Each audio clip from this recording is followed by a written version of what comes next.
इतिहास गवाह है कि जब भी दुनिया में सोने की खोज की होड़ मची ना, मतलब जिसे हम गोल्ड रश कहते हैं, तो सबसे ज्यादा मुनाफा उन लोगों ने नहीं कमाया जो पागलों की तरह सोना खोज रहे थे। बिल्कुल सही। बल्कि सबसे ज्यादा फायदा उन चालाक लोगों को हुआ जो उन सोना खोजने वालों को फावड़े, कुदाल और टेंट बेच रहे थे। हाँ, वो जो सपोर्ट सिस्टम दे रहे थे। एकदम। और आज की इस आधुनिक डिजिटल दुनिया में, खासकर एआई की दुनिया में, हम एक नए और शायद इतिहास के सबसे बड़े गोल्ड रश के बीच खड़े हैं। बिल्कुल। और आज के इस युग में कंप्यूट पावर और भारी भरकम जीपीयू ही वो फावड़े हैं। आज के इस गहन विश्लेषण में हम E2E नेटवर्क्स की चौथी तिमाही और पूरे वित्तीय वर्ष की अर्निंग्स कॉल पर बात करने वाले हैं। ये काफी अहम चर्चा होने वाली है। हाँ, हमारे पास प्रबंधन की कमेंट्री है, वित्तीय आंकड़े हैं और एनालिस्ट्स के साथ हुआ उनका अब बहुत ही दिलचस्प सवाल जवाब का सेशन है। हमारा मकसद बस ये समझना है कि कैसे एक भारतीय टेक कंपनी इस ग्लोबल एआई बूम के बीच अपना इंफ्रास्ट्रक्चर बढ़ा रही है। और मुनाफे की क्या रणनीति है?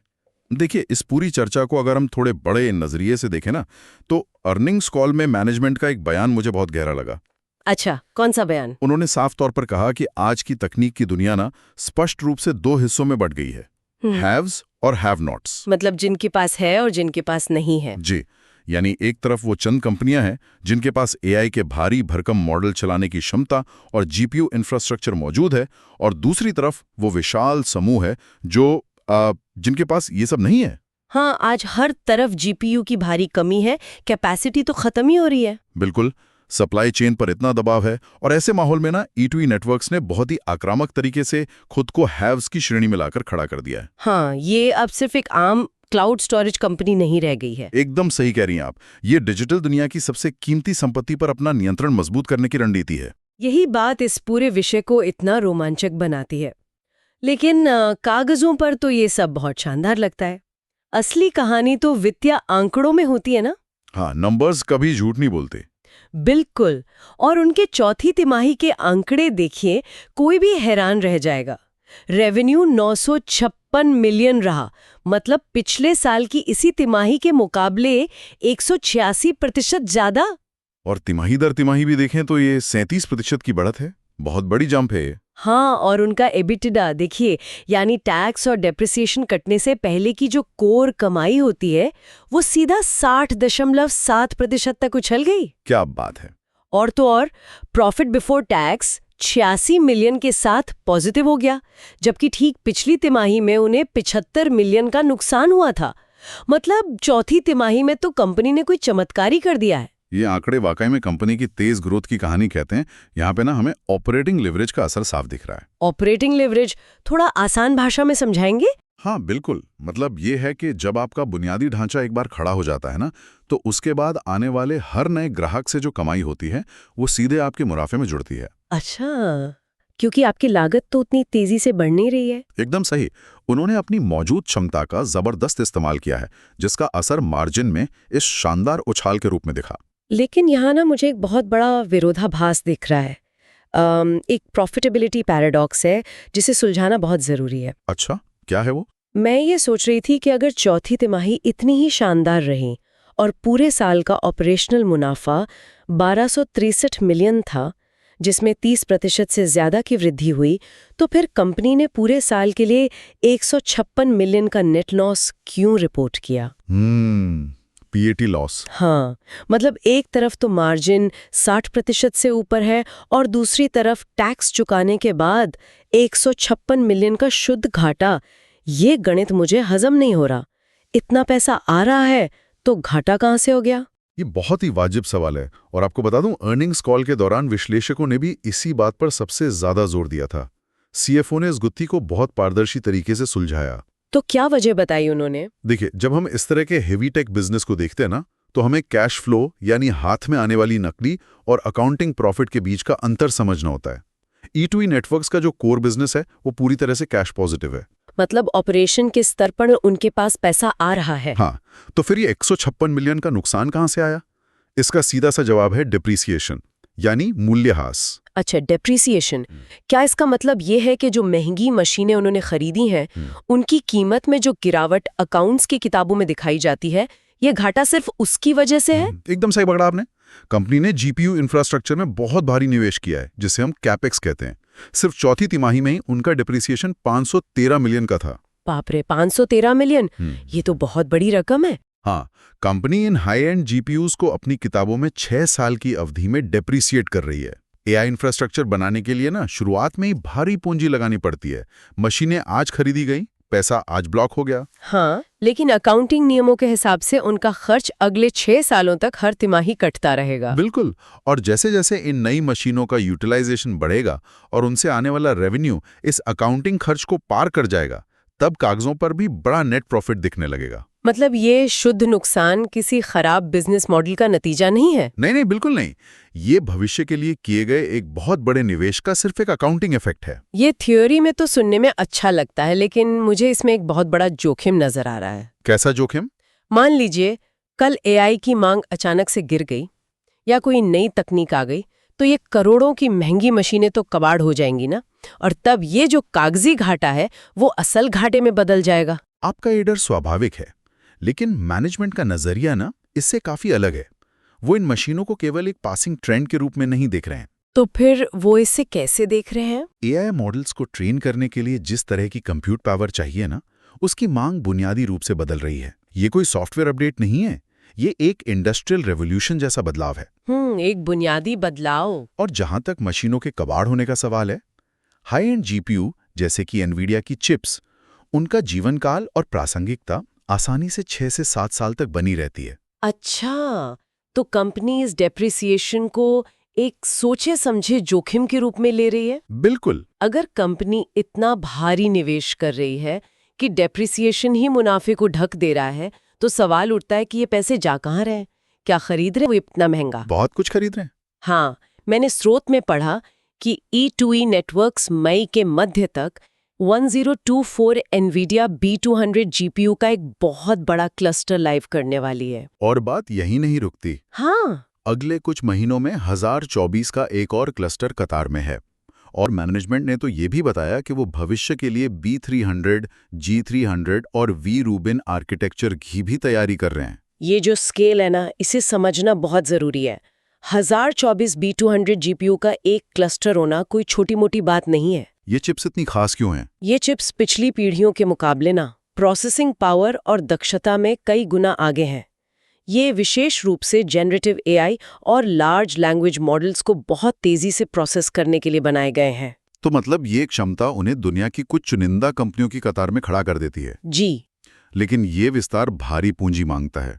कोई भी कंपनी सिर्फ अपनी इक्विटी डाइल्यूट करके या भारी कर्ज लेकर इतनी तेजी से विस्तार नहीं कर सकती। हाँ, क्योंकि बैलेंस शीट पर तो भयंकर दबाव आ जाएगा, कंपनी दिवालिया भी हो सकती है। एकदम सही। और यहीं पर ना उनकी रणनीति का एक और बहुत दिलचस्प पहलू सामने आता है। मैं इसे कमर्शियल रियल एस्टेट की एनालॉजी से समझाना चाहूंगी। मान लीजिए एक बिल्डर को देश भर में 50 मॉल बनाने हैं। एक तरीका तो ये है कि वो हर शहर में खुद जमीन खरीदे, खुद ईंट गारा लगाए और फिर उसे किराए पर दे। इसमें तो उसका सारा पैसा फंस जाएगा और मुश्किल से 5 मॉल बना पाएगा। सही बात है। लेकिन दूसरा तरीका ये है कि वो किसी और के साथ जॉइंट वेंचर कर ले, मतलब जमीन किसी और की, पैसा किसी और का, लेकिन एक्सपर्टीज बिल्डर की, और फिर मुनाफे की साझेदारी हो। बहुत बढ़िया उदाहरण दिया आपने। यही asset light model E2E networks अपना रही है। L&T वाला समझौता इसी का हिस्सा है ना? बिल्कुल। मैनेजमेंट ने लार्सन एंड टुब्रो यानी L&T के साथ हुए एक MOU का जिक्र किया। ये इस बात का बेहतरीन उदाहरण है कि कैसे भारी इंजीनियरिंग करने वाली कंपनियां अब टेक इंफ्रास्ट्रक्चर में पूंजी लगा रही हैं।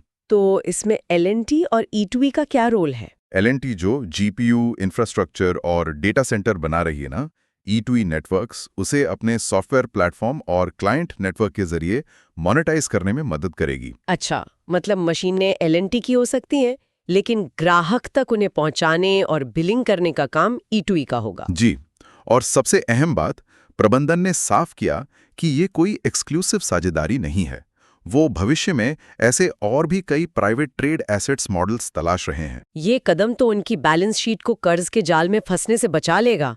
हार्डवेयर भी आ गया और फाइनेंस करने का तरीका भी मिल गया। एकदम। लेकिन सिर्फ गोदाम में सर्वर भर देने से तो मुनाफा नहीं आता ना। बिल्कुल।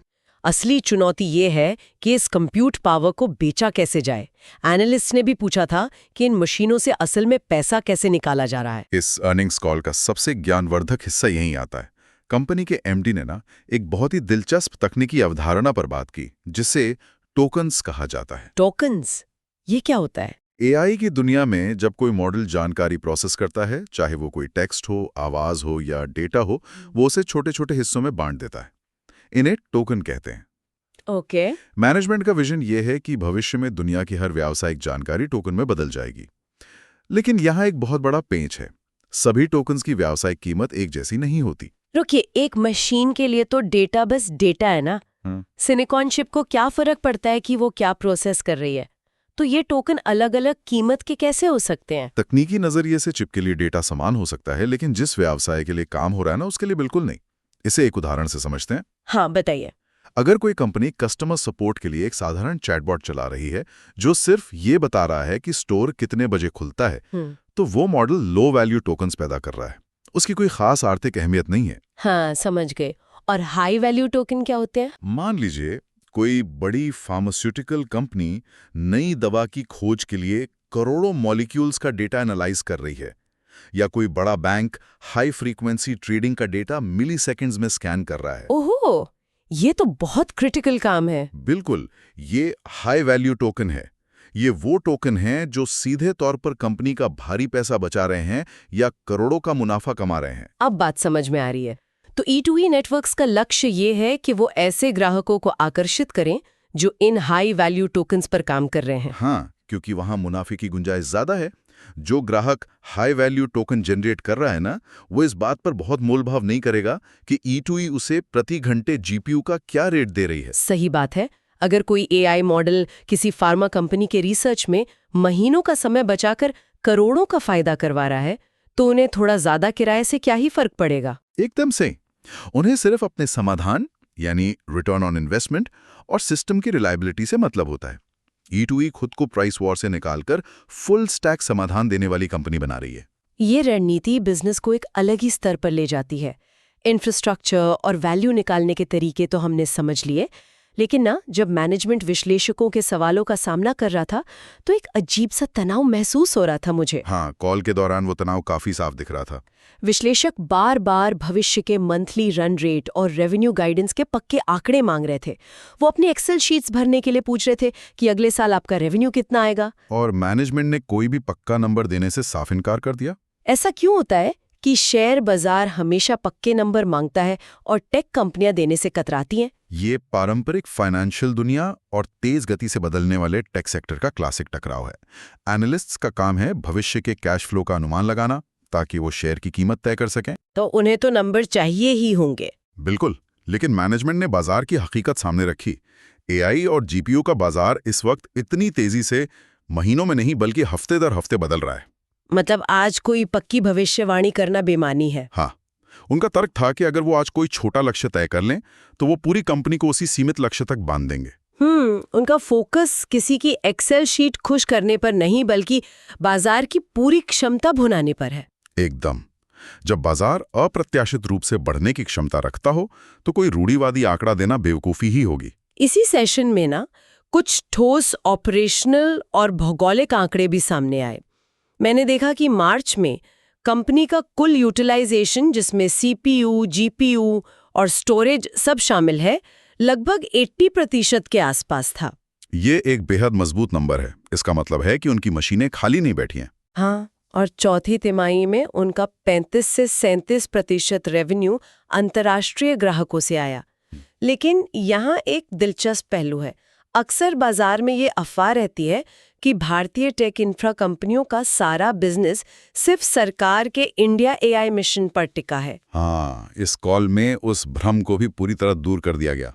मैनेजमेंट ने स्पष्ट किया कि इंडिया AI मिशन और सरकार से जुड़ा काम उनके कुल बिजनेस का केवल 35 से 40% ही है। इसका मतलब है कि कंपनी सरकार पर पूरी तरह आश्रित नहीं है। बिल्कुल नहीं। उनका 60% से अधिक व्यवसाय प्राइवेट क्लाइंट्स और इंटरनेशनल मार्केट से आ रहा है। ये उनके राजस्व को बहुत अच्छी स्थिरता देता है। लेकिन यहाँ मैं एक चुनौती देना चाहूंगी। कॉल में एक एनालिस्ट ने जिक्र किया कि दुनिया भर में GPU की भारी कमी है, जिसके वजह से ग्लोबल स्पॉट प्राइसेस 25 से 30% बढ़ रहे हैं। अगर अंतर्राष्ट्रीय बाजार में इतना ज्यादा पैसा मिल रहा है तो कोई भी समझदार व्यापारी अपनी मशीनें विदेशी ग्राहकों को बेचेगा ना। E2A ऐसा क्यों नहीं करे? वो भारत में क्यों रुके हुए हैं? ये एक बहुत ही महत्वपूर्ण रणनीतिक फैसला है जो उनकी लंबी अवधि की सोच दिखाता है। मैनेजमेंट ने स्पष्ट कहा कि वो इंडिया फर्स्ट नीति पर चल रहे हैं। इंडिया फर्स्ट सिर्फ देश प्रेम या कोई बिजनेस लॉजिक भी है? पूरी तरह बिजनेस लॉजिक है। वो अल्पकालिक मुनाफे यानी कुछ महीनों के लिए 25-30% ज्यादा कमाई के लालच में लंबी अवधि के भारतीय ग्राहकों को खोना नहीं चाहते। अच्छा। उनका नजरिया ये है कि एक जीपीयू का जीवन काल कोई 1 या 2 साल का नहीं होता, वो 7-8 साल चलते हैं।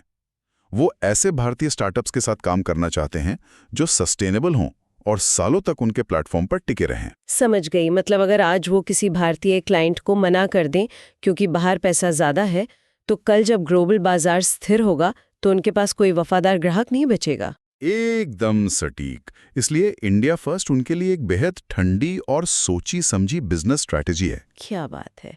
इस पूरे विश्लेषण के सारे पहलुओं को एक साथ जोड़कर देखें ना तो एक बहुत स्पष्ट तस्वीर उभरती है। E2E नेटवर्क्स अब सिर्फ वेबसाइट होस्ट करने वाली कंपनी नहीं रही। बिल्कुल नहीं, ये एक deep tech AI infrastructure company बन चुकी है। हाँ, जो खुद को भारत की बढ़ती डेटा खपत और AI जरूरतों के केंद्र में स्थापित कर रही है। इस विश्लेषण का सबसे बड़ा निष्कर्ष भी यही है।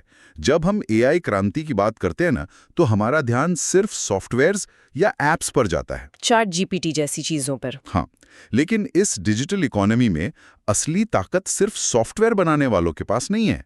असली नियंत्रण उन कंपनियों के पास है जो इन भारी मॉडल्स को चलाने के लिए बुनियादी ढांचा दे रही हैं। मतलब ये भविष्य के डिजिटल हाईवे के टोल प्लाजा बनने की दौड़ है, जहां से गुजरने वाले हर AI डेटा को कुछ कीमत चुकानी होगी। बहुत ही शानदार एनालॉजी है ये। और इसी से जुड़ी एक अंतिम बात जो उस गोल्ड रश वाले विचार को एक नए आयाम तक ले जाती है।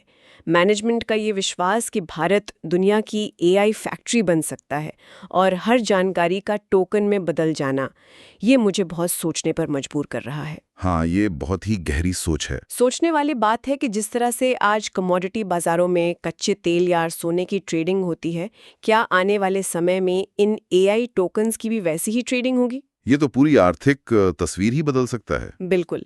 क्या AI की कंप्यूट पावर और ये टोकन्स भविष्य की नई ग्लोबल करेंसी बन जाएंगी? क्या राष्ट्रों की आर्थिक ताकत सोने के भंडार से नहीं बल्कि उनके AI इंफ्रास्ट्रक्चर से तय होगी? इन सवालों पर विचार कीजिएगा। आज के इस गहन विश्लेषण में बस इतना ही।